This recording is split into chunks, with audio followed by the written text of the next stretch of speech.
Hello everybody, and yes, my microphone's working, although that looks like it's a bit too loud. Just turn it down a little bit. Just climbed up the stairs. Right, I think that's okay. Chat in the chat over there. If it's too loud, let me know. What am I trying to do? I'm trying to do something. I'm trying to think of what I'm meant to be doing. I'm just clicking on my other screen because that one's meant to be doing something too. I'm out of practice. We've been away. I haven't had my own setup. It was rather odd trying to do story reading while on the road. One or two of you may have managed to actually seen me reading when we were driving in the vehicle, but because of the way my phone was reacting to being on the go, it didn't actually save it, which it was meant to do, which was rather odd. So I'm going to reread those chapters, or however many we get through today, and I really do apologise if you've heard them before, like last time on Wednesday, and really don't want to see them again, but I'm sorry, that's just the way it is. We want to keep a nice, reasonably clean copy that we can put over on YouTube for those people who want to come along and listen to our stories some other time. So this is how we're going to do it. And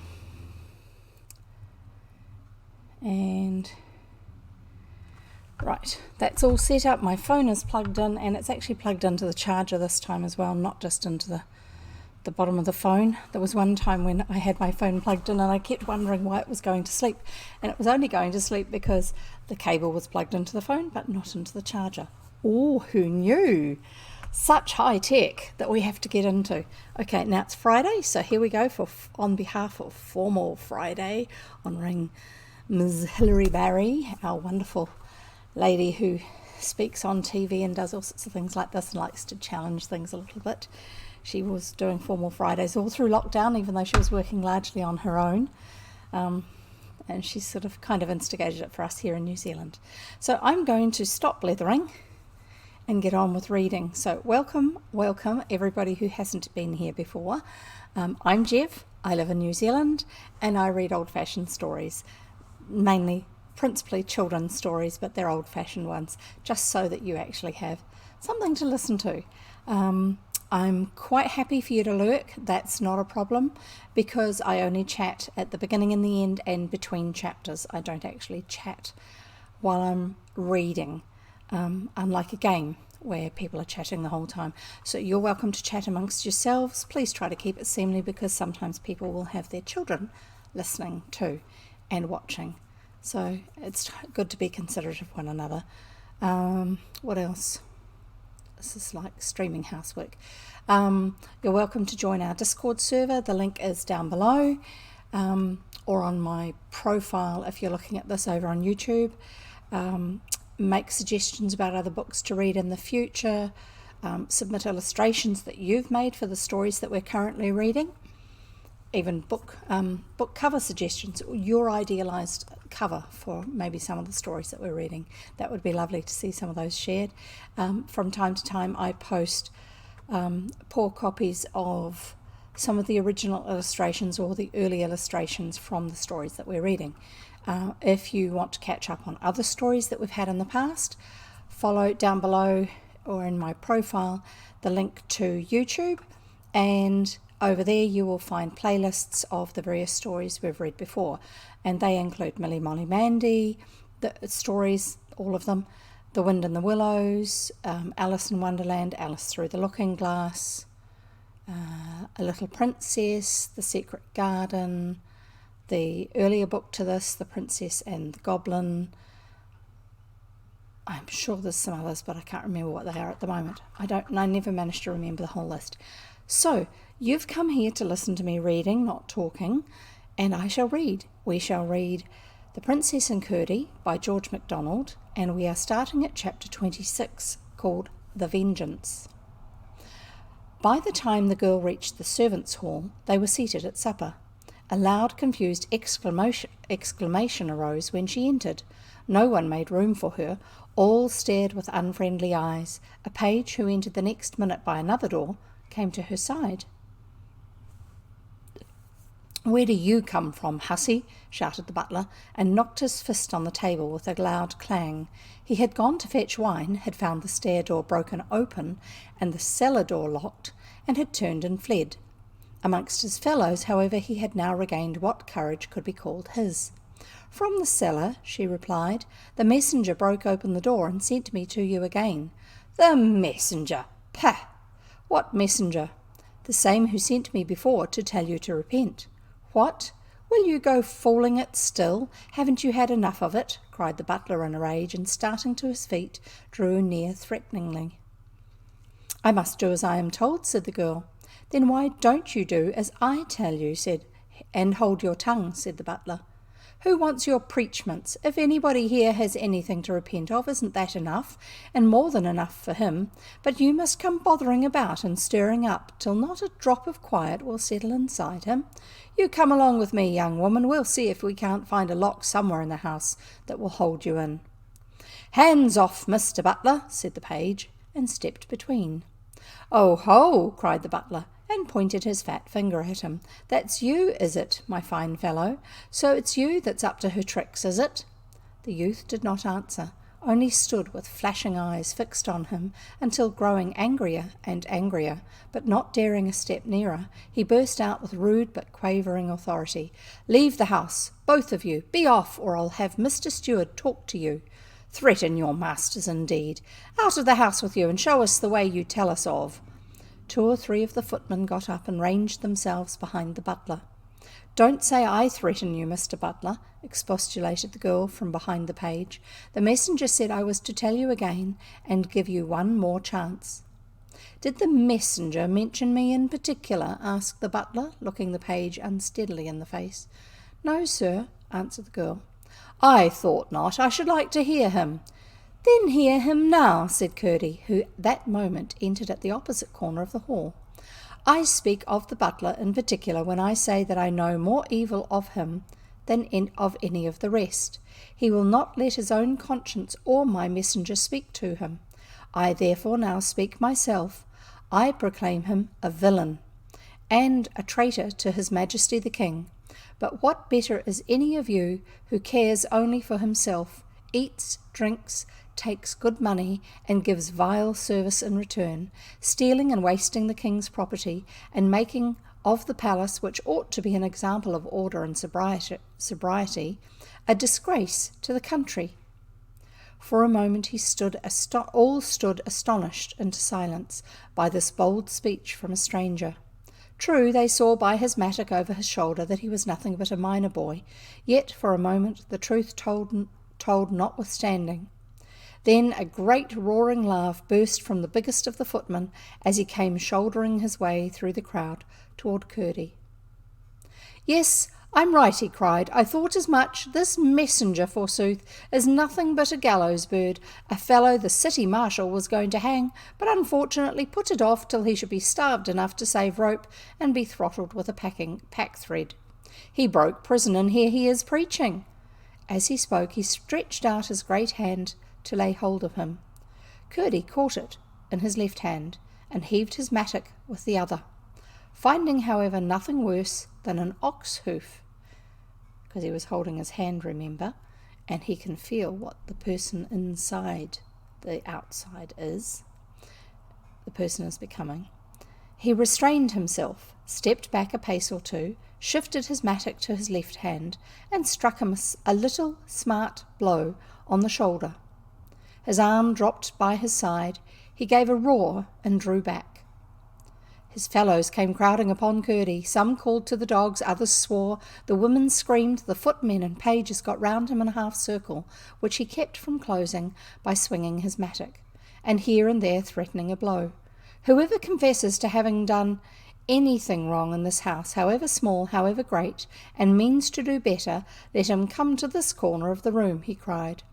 None moved but the page, who went towards him skirting the wall. When they caught sight of him, the crowd broke into a hiss of derision. "There, see, look at the sinner. He confesses, actually confesses. Come, what is it you stole? The bare-faced hypocrite. There's your sort to set up for reproving other people.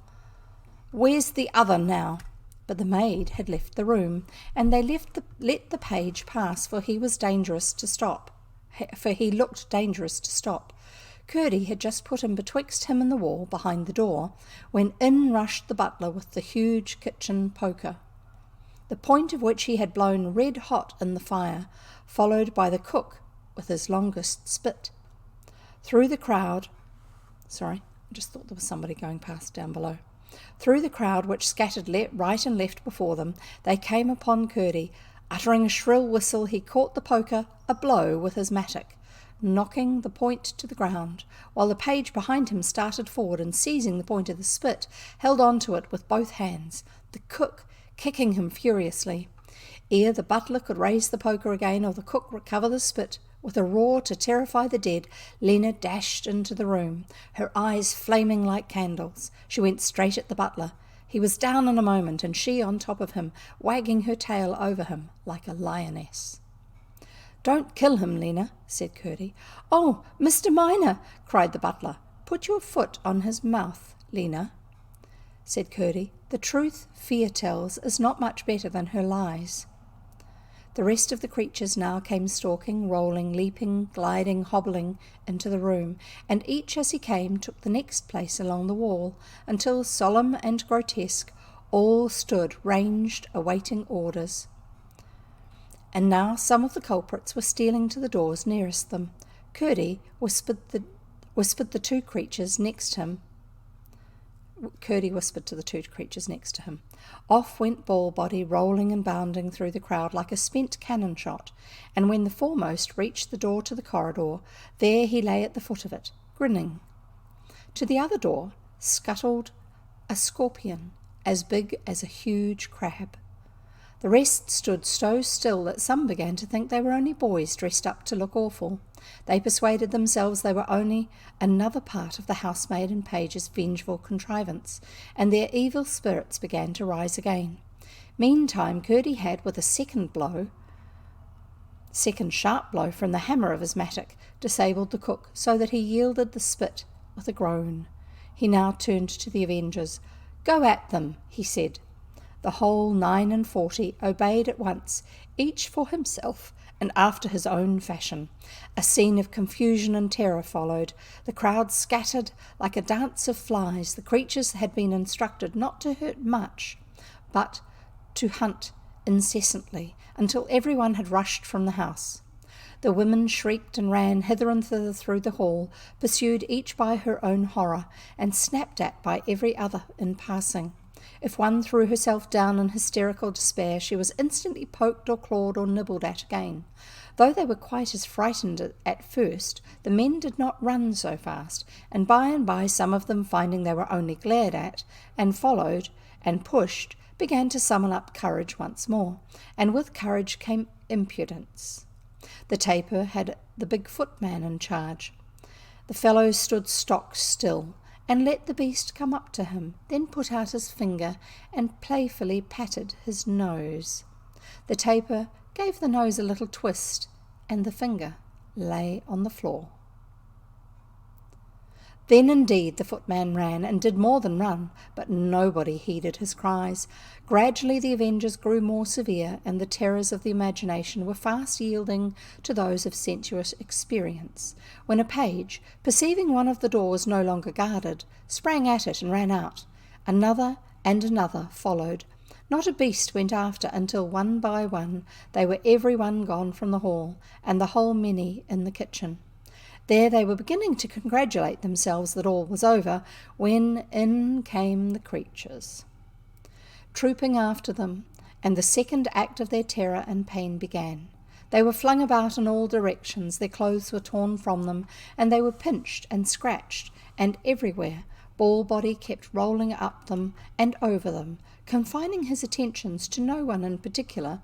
The scorpion kept grabbing at their legs with his huge pincers. A 3-foot centipede kept screwing up their bodies, climbing up them round and round with his feet, nipping as he went, Varied as numerous were their woes, nor was it long before the last of them had fled from the kitchen to the sculleries, but thither also they were followed, and there again they were hunted about. They were bespattered with the dirt of their own neglect, because they had not been keeping the castle clean, remember? So the kitchens are terribly filthy, and now they're wearing it.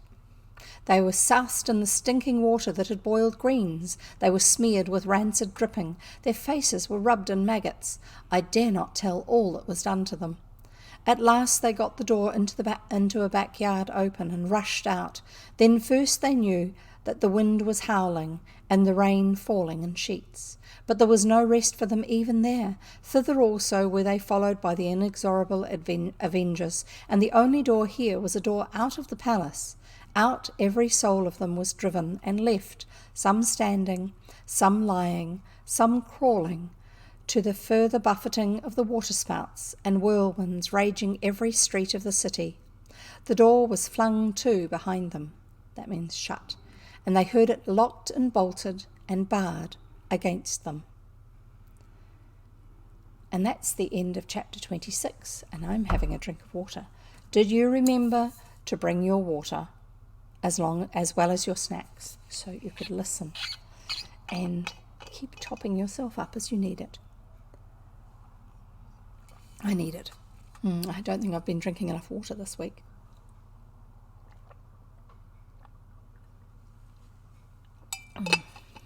Right. I'm going to give you the link for our Discord server and the link for our YouTube channel, so that if you want to, in your other browser window or something like that, you can join both of those places and catch up on some other stories. I'm also going to just see if I can adjust the lighting on this, because it doesn't really seem to be quite right, does it? Hang on, close that one. No, not that one. I'm just going to see if I can adjust the lighting on this a little better. Not that one. Sorry, there's lots of buttons here, that's why I keep saying not that one. Must be very confusing for you all.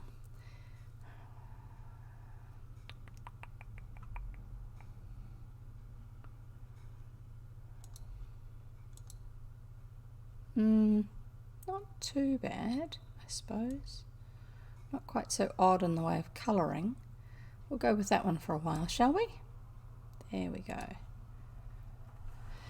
Now we shall carry on. Unless I can get that so I'm not quite so sparkly around the edge with the green screen.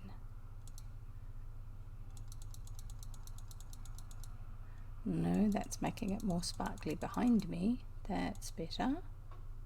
That's a lot better. We'll leave it at that. There we go. And I shall carry on with reading. And we are on with the next chapter, which is The Princess and Curdie by George MacDonald. And I try to remember to tell you that every chapter. So if you want to, you can look the book up and read it for yourself at your own pace some other time.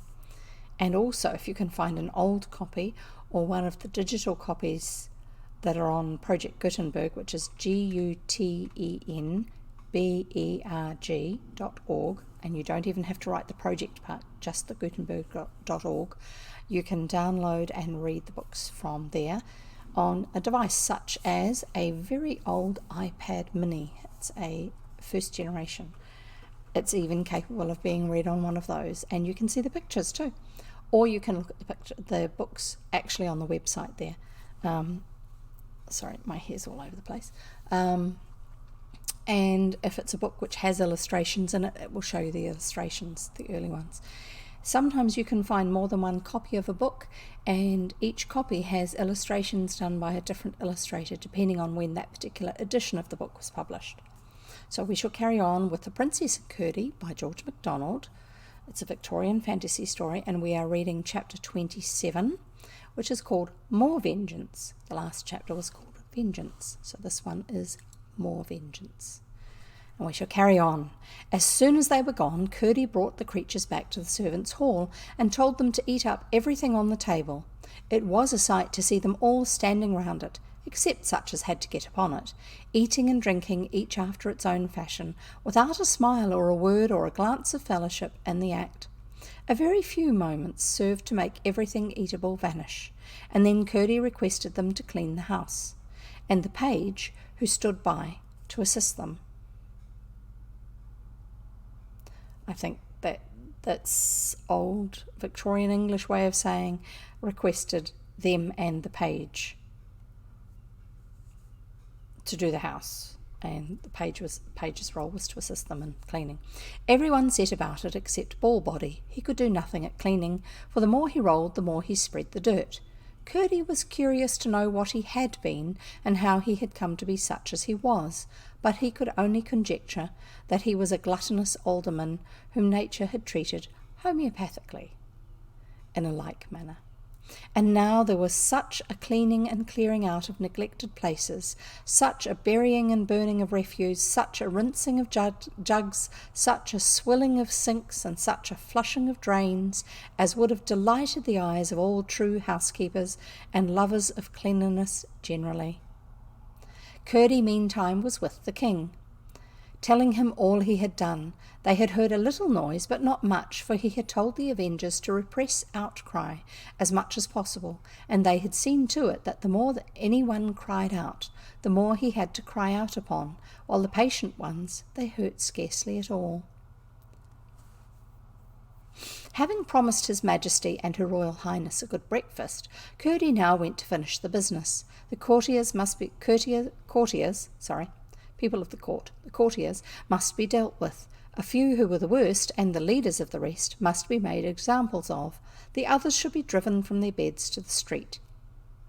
Remember, the people that have been cast out of the house already are the servants, the workers there, not the officials. He found the chiefs of the conspiracy holding a final consultation in the smaller room off the hall.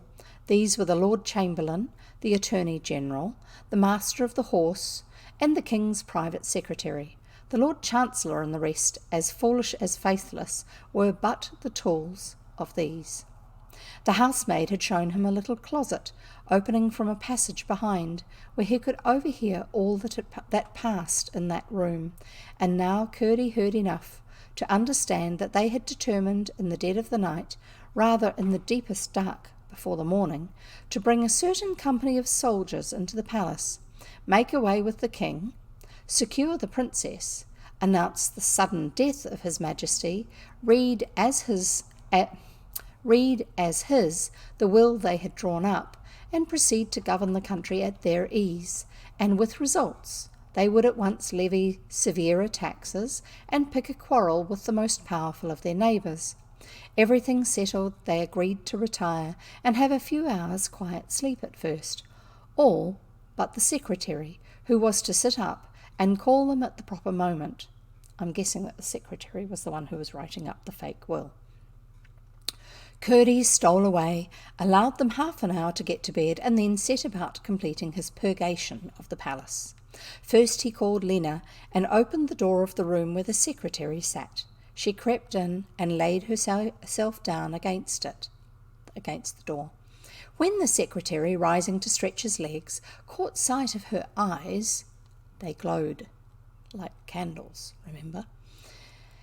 Caught sight of her eyes, he stood frozen with terror. She made neither motion nor sound. Gathering courage and taking the thing for a spectral illusion, he made a step forward. She showed her other teeth, with a growl neither more than audible, nor less than horrible. The secretary sank fainting into a chair. He was not a brave man, and besides, his conscience had gone over to the enemy, and was sitting against the door by Lena. His conscience had deserted him. To the Lord Chamberlain's door next, Curdie conducted the leg serpent, and let him in. Now his lordship had had a bedstead made for himself, sweetly fashioned of rods of silver gilt. Upon it the leg serpent found him asleep, and under it he crept. But out he came on the other side and crept over it next, and again under it, and so over it, under it, over it, 5 or 6 times, every time leaving a coil of himself behind him, until he had softly folded all his length about the Lord Chamberlain and his bed. This done, he set up his head, looking down with curved neck right over his lordship's, and began to hiss in his face. He woke in terror unspeakable and would have started up, but the moment he moved, the leg serpent drew his coils closer and closer still, and drew until the quaking traitor heard the joints of his bedstead grinding and gnawing. Presently he persuaded himself that it was only a horrid nightmare, and began to struggle with all his strength to throw it off. Thereupon the leg serpent gave his hooked nose such a bite that his teeth met through it. But it was hardly thicker than the bowl of a spoon, and then the vulture knew that he was in the grasp of his enemy the snake, and yielded. As soon as he was quiet, the leg serpent began to untwist and retwist, to uncoil and recoil himself, swinging and swaying, knotting and relaxing himself with the strangest curves and convolutions, always, however, leaving at least one coil around his victim. At last he undid himself entirely and crept from the bed. Then first the Lord Chamberlain discovered that his tormentor had bent and twisted the bedstead, legs and canopy and all, so about him that he was shut in a silver cage out of which it was impossible for him to find a way. Once more, thinking his enemy was gone, he began to shout for help, but the instant he opened his mouth, his keeper darted at him and bit him, and after 3 or 4 such essays, with like result, he lay still. The master of the horse Curdie gave in charge to the taper. When the soldier saw him enter, for he was not yet asleep, he sprang from his bed and flew at him with his sword, but the creature's hide was invulnerable to his blows, and he pecked at his legs with his proboscis until he jumped into bed again, groaning and covering himself up, after which the taper contented himself with now and then paying a visit to his toes. For the Attorney-General, Curdie led to his door a huge spider, about 2 feet long in the body, which, having made an excellent supper, was full of webbing. The Attorney-General had not gone to bed, but sat in a chair asleep before a great mirror. He had been trying the effect of a diamond star, which he had that morning taken from the jewel room. When he woke, he fancied himself paralyzed. Every limb, every finger even, was motionless. Coils and coils of broad spider ribbon bandaged his members to his body, and all to the chair. In the glass he saw himself wound about under and over and around with slavery infinite. On a footstool, a yard off, sat the spider, glaring at him. Clubhead had mounted guard over the butler, where he lay tied hand and foot under the 3rd cask. From that cask he had seen the wine run into a great bath, and therein he expected to be drowned. The doctor, with his crushed leg, needed no one to guard him. And now Curdie proceeded to the expulsion of the rest. Great men or underlings, he treated them all alike. From room to room over the house he went, and sleeping or waking took the man by the hand. Such was the state to which a year of wicked rule had reduced the moral condition of the court, that in it all he found but 3 with human hands. The possessors of these he allowed to dress themselves and depart in peace. When they perceived his mission and how he was backed, they yielded without dispute. Then commenced a general hunt to clear the house of the vermin. Out of their beds and their night clothing, out of their rooms, gorgeous chambers or garret nooks, the creatures hunted them. Not one was allowed to escape. Tumult and noise there was little, for the fear was too deadly for outcry. Ferreting them out everywhere, following them upstairs and downstairs, yielding no instant of repose except upon the way out, the avengers persecuted the miscreants until the last of them was shivering outside the palace gates, with scarcely sense enough left to know where to turn. When they set out to look for shelter, they found every inn full of the servants expelled before them, and not one would yield his place to a superior suddenly levelled with himself. Most houses refused to admit them on the ground of the wickedness that must have drawn on them such a punishment, and not a few would have been left in the streets all night had not Derba, roused by the vain entreaties at the doors on each side of her cottage, opened hers and given up everything to them. The Lord Chancellor was only too glad to share a mattress with a stable boy and steal his bare feet under his jacket. In the morning Curdie appeared, and the outcasts were in terror, thinking he had come after them again, but he took no notice of them. His object was to request Derba to go to the palace. The king required her services. She needed take no trouble about her cottage, he said. The palace was henceforward her home. She was the king's chatelaine over men and maidens of his household, and this very morning she must cook His Majesty a nice breakfast. And that's the end of that chapter. And I'm having a drink of water. And how are you doing? What's going to happen next? This, assuming that you didn't listen there on Wednesday. I don't even know if you were able to hear it on Wednesday. The vehicle was making a lot of noise.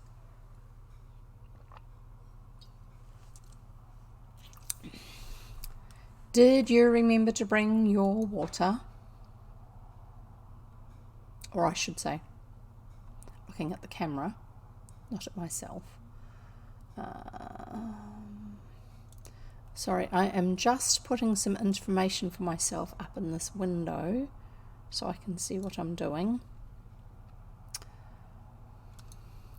Just makes it a little easier for me to follow instead of having to look elsewhere.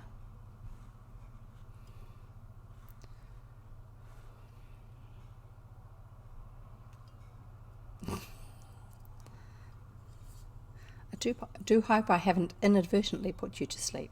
If you're listening to this and going to sleep while you listen, that's fine. But if you are trying to sleep, hang on, where did that go? Oh, there. But if you are, oh, that's a weird shape. If you're trying to sleep while you're listening, that's fine. But if you're wanting to actually stay awake, I hope I haven't put you to sleep.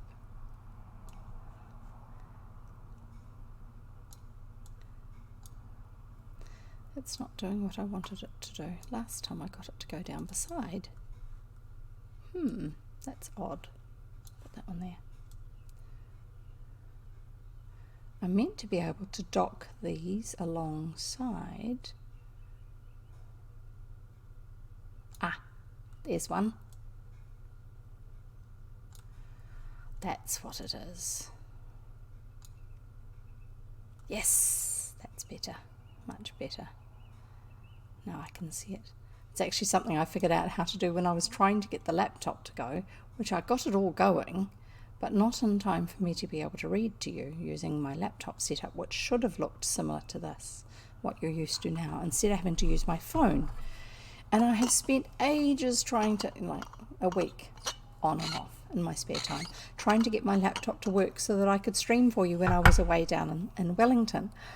And finally I found, I've been doing lots of Googling, finally found a point at the bottom of someone's article about using different specification computers to be able to stream by, and somebody made reference to hardware acceleration and turning it off. I'd seen something similar before, but they were talking about turning it off in your browser.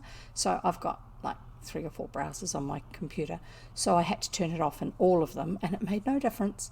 And then I discovered that OBS, which is the streaming software that I use, actually also has a software, a hardware acceleration setting in it, which I was able to turn off, and now it works in the laptop.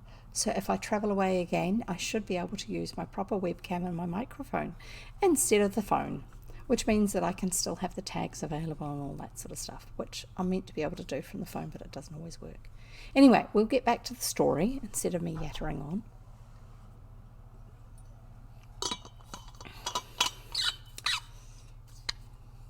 and we shall carry on with the actual story, and you can keep listening. Here we go. Now, The Princess and Curdie by George MacDonald, and this is chapter 28, The Preacher. We'll see how this one goes. The whole city seems a little bit odd, the people there, so I don't hold out a lot of hope for this chap, who he is and what he's like. Various reports went undulating through the city as to the nature of what had taken place in the palace. The people gathered and stared at the house, that's the palace, eyeing it as if it had sprung up in the night, but it looked sedate enough, remaining closed and silent, like a house that was dead. They saw no one come out or go in. Smoke rose from a chimney or two. There was hardly another sign of life. It was not for some little time generally understood that the highest officers of the crown, as well as the lowest menials of the palace, had been dismissed in disgrace. For who was to recognise a Lord Chancellor in his nightshirt? And what Lord Chancellor would, so attired in the street, proclaim his rank and office aloud? Before it was day, most of the courtiers crept down to the river, hired boats, and betook themselves to their homes or their friends in the country. It was assumed in the city that the domestics had been discharged upon a sudden discovery of general and unpardonable peculation. Look it up. That's what we used to do in the other books. Write down any words that you weren't sure of and look them up. And you can write what they mean over in Discord. Peculation, Peculation. For almost everybody being guilty of it himself, petty dishonesty was the crime most easily credited and least easily passed over in Gwynchestorm. Isn't that funny? Yes, we do always assume of other people what we ourselves do. Now that same day was Religion Day, and not a few of the clergy, always glad to seize on any passing event to give interest to the dull and monotonic grind of their intellectual machines, made this remarkable one the ground of discourse to their congregations. More especially than the rest, the first priest of the great temple where was the royal pew, judged himself, from his relation to the palace, called upon to improve the occasion, for they talked ever about the improvement at Gwynchestorm, all the time they were going downhill with a rush. The book which had of late years come to be considered the most sacred was called the Book of Nations, and consisted of proverbs and history traced through custom. From it the first priest chose his text, and his text was, "Honesty is the best policy." He was considered a very eloquent man, but I can offer only a few of the larger bones of his sermon. This has got a lot of big and old-fashioned words in the next section, and it's quoting the guy, so just bear with me, and then we'll have a summary or something at the end of it. The main proof of the verity of their religion, he said, was that things always went well with those who professed it, and its first fundamental principle, grounded in inborn invariable instinct, was that every one should take care of that one. This was the first duty of man. If every one would but obey this law, number one, then would every one be perfectly cared for, one being always equal to one. But the faculty of care was an excess of need, and all that overflowed and would otherwise run to waste ought to be gently turned in the direction of one's neighbour, seeing that this also wrought for the fulfilling of the law, inasmuch as the reaction of excess so directed was upon the director of the same, to the comfort, that is, and well-being of the original self. To be just and friendly was to build the warmest and safest of all nests, and to be kind and loving was to line it with the softest of all furs and feathers, for the one precious comfort-loving self there to lie, revelling in the downiest bliss. One of the laws, therefore, most binding upon men, because of its relation to the first and greatest of all duties, was embodied in the proverb he had just read, and what stronger proof of its wisdom and truth could they desire than the sudden and complete vengeance which had fallen upon those whose worse than ordinary sinners, who had those worse than ordinary sinners who had offended against the king's majesty by forgetting that honesty is the best policy. At this point of the discourse, the head of the leg serpent rose from the floor of the temple, towering above the pulpit, above the priest, then curving downwards with open mouth, slowly descended upon him. Horror froze the sermon pump. That's the priest. He stared upwards aghast. The great teeth of the animal closed upon a mouthful of the sacred vestments, and slowly he lifted the preacher from the pulpit, like a handful of linen from a wash-tub, and on his 4 solemn stumpy legs bore him out of the temple, dangling aloft from his jaws. At the back of it he dropped him into the dust hole, amongst the remnants of a library whose age had destroyed its value in the eyes of the chapter. They found him burrowing in it, a lunatic henceforth, whose madness presented the peculiar feature that in its paroxysms he jabbered sense. Bone-freezing horror pervaded Winchestorm. If their best and wisest were treated with such contempt, what might not the rest of them look for? Alas for their city, their grandly respectable city, their loftily reasonable city! Where was it all to end? The convenient alone could tell. But something must be done. Hastily assembling, the priests chose a new first priest, and in full conclave unanimously declared and accepted that the king, in his retirement, had, through the practice of the blackest magic, turned the palace into a nest of demons in the midst of them. A grand exorcism was therefore indispensable. In the meantime, the fact came out that the greater part of the courtiers had been dismissed as well as the servants, and this fact swelled the hope of the party of decency, as they called themselves. Upon it they proceeded to act, and strengthened themselves on all sides. The action of the king's bodyguard remained for a time uncertain, but when at length its officers were satisfied that both the master of the horse and their colonel were missing, they placed themselves under the orders of the first priest. Everyone dated the culmination of the evil from the visit of the miner and his mongrel, and the butchers vowed if they could but get hold of them again, they would roast both of them alive. At once they formed themselves into a regiment and put their dogs in training for attack. Incessant was the talk, innumerable were the suggestions, and great was the deliberation. The general consent, however, was that as soon as the priests should have expelled the demons, they would depose the king, and, attired in all his regal insignia, shut him in a cage for public show, then choose governors, with the Lord Chancellor at their head, whose first duty should be to remit every possible tax. And the magistrates, by the mouth of the city marshal, required all able-bodied citizens, in order to do their part towards the carrying out of these and a multitude of other reforms, to be ready to take arms at the first summons. Things needful were prepared as speedily as possible, and a mighty ceremony in the temple, in the marketplace, and in front of the palace was performed for the expulsion of the demons. This over, the leaders retired to arrange an attack upon the palace. But that night events occurred which, proving the failure of their first, induced the abandonment of their second intent. Certain of the prowling order of the community, whose numbers had of late been steadily on the increase, reported frightful things.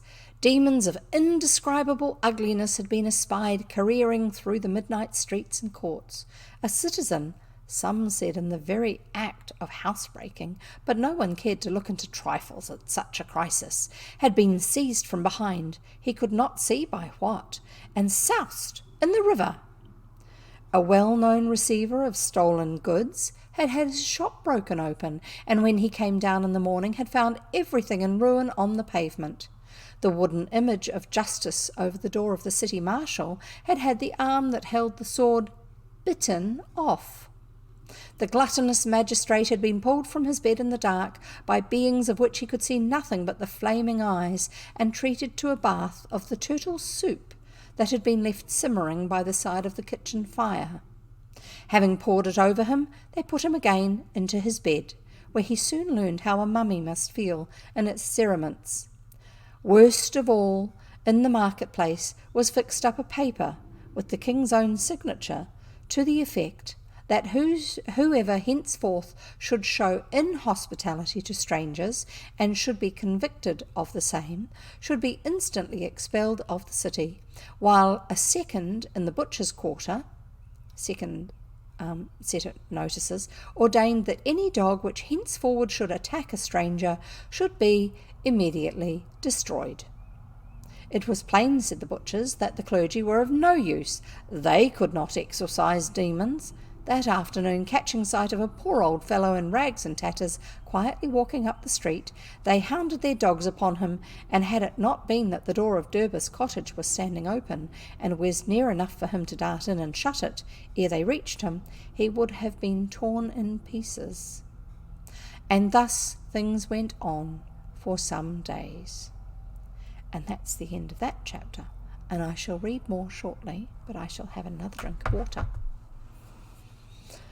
Oh my goodness, it's starting to hot up a little bit in that town, isn't it?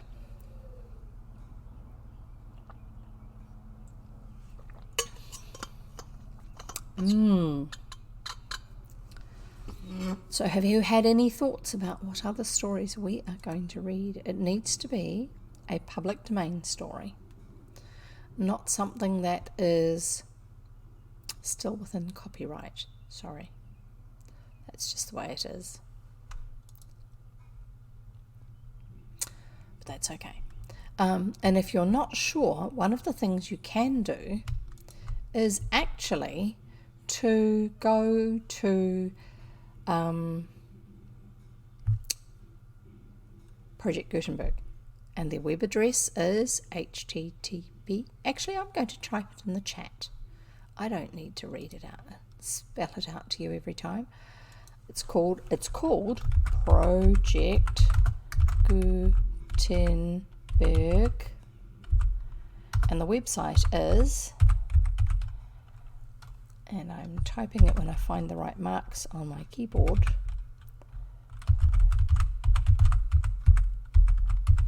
and you can go over there and you can, hang on, why have I got that there? I don't need that there.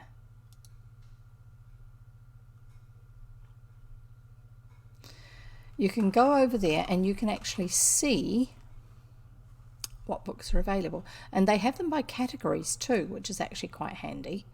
So you can see books that are non-fiction books, you can see books that are fiction books, you can see children's books, you can see books with certain themes, or you can search. There's a search box there. You can type in the names of books, and you can type in other things that you need to type in for various reasons. There it is. I found the X that I need to close a little pop-up. And there's all sorts over there. And you might find yourself a new author to read. Old author, but you know what I mean. Other books by authors that we have read. So Frances Hodgson Burnett, she wrote The Secret Garden and A Little Princess, and you might actually find some other books that she's written that you can read. I'm reading a book to myself at the moment by a lady called Edith or Elizabeth Nesbit. I'm not sure which. The title, the name used on her books is E for either Edith or Elizabeth Nesbit, and she wrote The Railway Children. She wrote 5 Children and It. The Would-Be Goods. There's a whole series of them, and they are more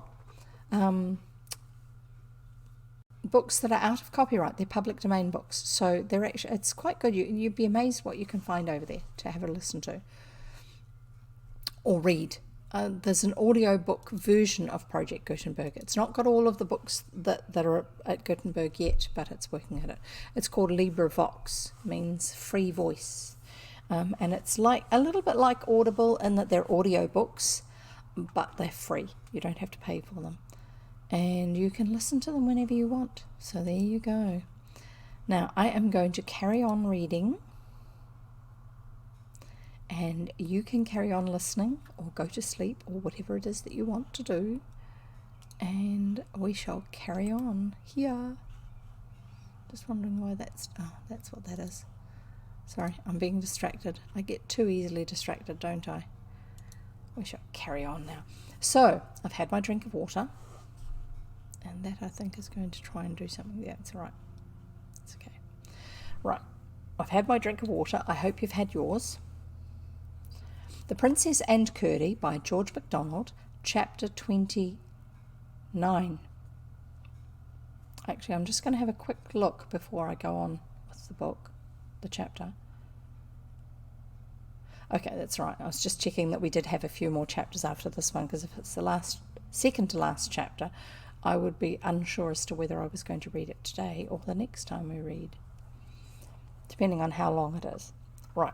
Chapter 29, Barbara. Derba was the old lady who had the house, and Barbara was her daughter or granddaughter, just in case you've forgotten. Barbara. In the meantime, with Derba to minister to his wants, with Curdie to protect him, and Irene to nurse him, the king was getting rapidly stronger. Good food was what he most wanted, and of that, at least of certain kinds of it, there was plentiful store in the palace. Everywhere since the cleansing of the lower regions of it, the air was clean and sweet, and under the honest hands of the one housemaid, the king's chamber became a pleasure to his eyes. I think they hadn't done a lot of cleaning and looking after things before that. They were living for themselves instead of doing their jobs. With such changes, it was no wonder if his heart grew lighter, as well as his brain clearer. But still evil dreams came and troubled him, the lingering result of the wicked medicines the doctor had given him. Every night, sometimes twice or thrice, he would wake up in terror, and it would be minutes ere he could come to himself. The consequence was that he was always worse in the morning, and had loss to make up during the day. This retarded his recovery greatly. While he slept, Irene or Curdie, one or the other, must still be always by his side. One night, when it was Curdie's turn with the king, he heard a cry somewhere in the house, and as there was no other child, concluded, notwithstanding the distance to her grandmother's room, that it must be Barbara. Fearing something might be wrong, and noting the king's sleep more quiet than usual, he ran to see. He found the child in the middle of the floor, weeping bitterly, and Derba slumbering peacefully in bed. The instant she saw him, the night-lost thing ceased her crying, smiled, and stretched out her arms to him, unwilling to wake the old woman who had been working hard all day. He took the child and carried her with him. She clung to him so, pressed her tear-wet, radiant face against his, that her little arms threatened to choke him. When he re-entered the chamber, he found the king sitting up in bed, fighting the phantoms of some hideous dream. Generally upon such occasions, although he saw his watcher, he could not dissociate him from the dream, and went raving on. But the moment his eyes fell upon little Barbara, whom he had never seen before, his soul came into them with a rush, and a smile like the dawn of an eternal day overspread his countenance. The dream was nowhere, and the child was in his heart. He stretched out his arms to her, the child stretched out hers to him, and in 5 minutes they were both asleep, each in the other's embrace. From that night, Barbara had a crib in the king's chamber, and as often as he woke, Irene or Curdie, whichever was watching, took the sleeping child and laid her in his arms, upon which invariably and instantly the dream would vanish. A great part of the day, too, she would be playing on or about the king's bed, and it was a delight to see the heart of the princess. It was a delight to the heart of the princess to see her amusing herself with the crown, now sitting upon it, now rolling it hither and thither about the room like a hoop. Her grandmother entering once while she was pretending to make porridge in it, Barbara pretending to make porridge in it, held up her hands in horror-struck amazement, but the king would not allow her to interfere, for the king was now Barbara's playmate, and his crown their plaything. The colonel of the guard also was growing better. Curdie went often to see him. They were soon friends, for the best people understand each other the easiest, and the grim old warrior loved the miner boy as if he were at once his son and his angel. He was very anxious about his regiment. He said the officers were mostly honest men, he believed, but how they might be doing without him, or what they might resolve, in ignorance of the real state of affairs, and exposed to every misrepresentation, who could tell?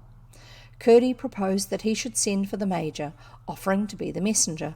The colonel agreed, and Curdie went, not without his mattock, because of the dogs. But the officers had been told by the master of the horse that their colonel was dead, and although they were amazed he should be buried without the attendance of his regiment, they never doubted the information. The handwriting itself of their colonel was insufficient, counteracted by the fresh reports daily current, to destroy the lie. The major regarded the letter as a trap for the next officer in command, and sent his orderly to arrest the messenger. But Curdie had had wisdom not to wait for an answer.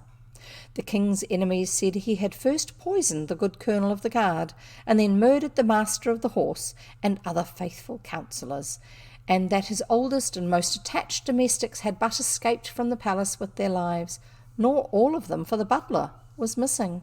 Mad or wicked, he was not only unfit to rule any longer, but worse than unfit to have in his power, and under his influence, the young princess, the only hope of Winchestorm and the kingdom. The moment the Lord Chancellor reached his house in the country and had got himself clothed, he began to devise how yet to destroy his master, and the very next morning he set out for the neighbouring kingdom of Borsegras to invite invasion and offer a compact with its monarch. That means a contract, an agreement. And that's the end of that chapter. We shall have one more chapter, which is one more than we had last time when I tried to read this in the van. But I have a drink of water. One more chapter.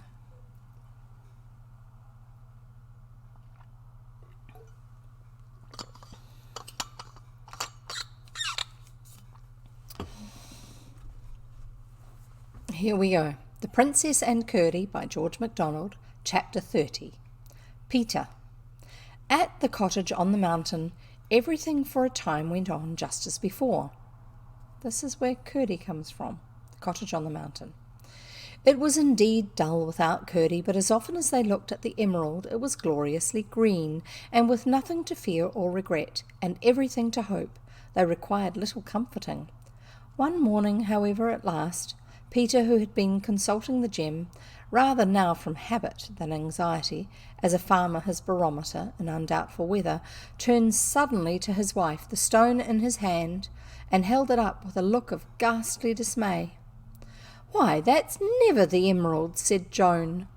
"It is," answered Peter, "but it were small blame to any one that took it for a bit of bottle glass, for all save one spot right in the centre, of intensest and most brilliant green. It looked as if the colour had been burnt out of it." "Run, run, Peter," cried his wife. "Run and tell the old princess. It may not be too late. The boy must be lying at death's door." Without a word, Peter caught up his mattock, darted from the cottage, and was at the bottom of the hill in less time than he usually took to get half-way. The door of the king's house stood open, and he rushed in and up the stair, but after wandering about in vain for an hour, and opening door after door, and finding no way further up, the heart of the old man had well nigh failed him. Empty rooms, desertion and desolation everywhere. At last he did come upon the door to the tower stair. Up he darted, arrived at the top. He found 3 doors, and one after the other, knocked at them all, but there was neither voice nor hearing. Urged by his faith and his dread, slowly, hesitatingly, he opened one. It revealed a bare garret room, nothing in it but one chair and one spinning wheel. He closed it and opened the next, to start back in terror, for he saw nothing but a great gulf, a moonless night full of stars, and for all the stars dark, dark, a fathomless abyss. He opened the third door, and a rush like the tide of a living sea invaded his ears. Multitudinous wings flapped and flashed in the sun, and like the ascending column from a volcano, white birds innumerable shot into the air, darkening the day with the shadow of their cloud, and then with a sharp sweep, as if bent sideways by a sudden wind, flew northward, swiftly away, and vanished.